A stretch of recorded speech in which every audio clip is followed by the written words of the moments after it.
Hello everyone, welcome back to our channel. In this video, I will guide you through how to create an account on Grammarly application. First of all, make sure that you have latest version of Grammarly application available on your device. Once you check that, simply hit on the Grammarly application and then you will see this home page of Grammarly. To create account, you have three options here. That is continue with Apple, continue with Google and continue with email. We are choosing continue with email right now.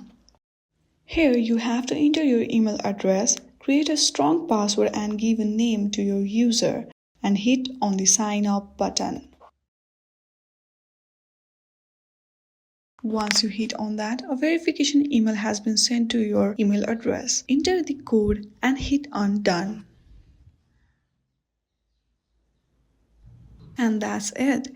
You have successfully created an account on Grammarly application. I hope you like this video. If you like this video, then please do not forget to like and subscribe to our channel. Thank you for watching.